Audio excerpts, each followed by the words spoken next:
শুধুমাত্র এক ক্লিকে viral video আপনি আপনার ফটো দিয়ে এডিটিং করতে পারবেন খুব সহজে। তো কিভাবে করবেন চলুন ভিডিওটি কথা না বাড়িয়ে শুরু করা যাক। এরকম ভাইরাল ভিডিও এডিটিং করার জন্য আপনারা কি করবেন, আপনাদের ফোন থেকে সরাসরি চলে যাবেন ক্রোম ব্রাউজারে যাওয়ার পরে উপরে আপনারা সার্চ বক্স পাবেন, সার্চ বক্সে ক্লিক করবেন। ক্লিক করার পরে এখানে ভিগল এআই লিখবেন। লিখে দেওয়ার পরে এরকম একটা ওয়েবসাইট আপনাদের সামনে চলে আসবে। ওয়েবসাইটের ওপরে জাস্ট একবার ক্লিক করে দেবেন। ক্লিক করে দেওয়ার সাথে সাথে ঠিক এরকম একটা ইন্টারফেস চলে আসবে। তো এখান থেকে আপনাদের যে কোনো একটি জিমেল অ্যাকাউন্ট দিয়ে এটা অ্যাক্টিভ করে নেবেন।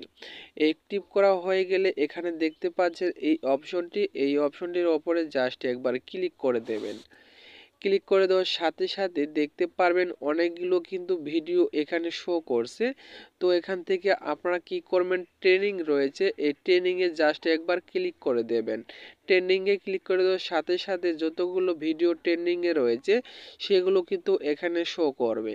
তো আপনারা কি করবেন, একটু স্ক্রল করে নিচের দিকে চলে আসবেন। স্ক্রল করে আসার পরে দেখতে পারবেন এখানে একটি ট্রেনিংয়ের ভিডিও রয়েছে। এই ট্রেনিং ভিডিওর ওপরে জাস্ট একবার আপনাদের ক্লিক করে দিতে হবে।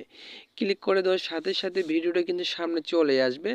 এখন আপনারা কি করবেন, আপনার যে কোনো একটি ফটো এখানে অ্যাড করে দেবেন। ঠিক আছে, তো এখান থেকে আমি একটি ফটো অ্যাড করে দিচ্ছি।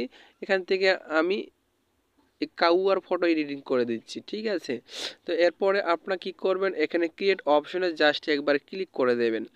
ক্লিক করে দেওয়ার সাথে সাথে দেখতে পারবেন কয়েক সেকেন্ডের মধ্যেই কিন্তু ভিডিওটি কিন্তু এডিটিং হয়ে গেছে। তো ভিউয়ার্স দেখতেই পাচ্ছেন ভিডিওটা কিন্তু এখানে এডিটিং হয়ে গেছে।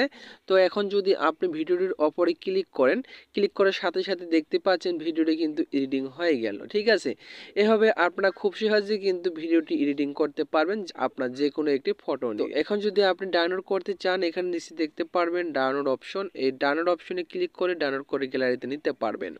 তো মূলত এই ছিল আজকের ভিডিওটি যদি আপনাদের ভালো লাগে থাকে অবশ্যই পাশে থাকবেন। আবারও দেখা হবে নতুন একটা ভিডিও নিয়ে। এতক্ষণ সাথে থাকার জন্য আপনাদেরকে ধন্যবাদ।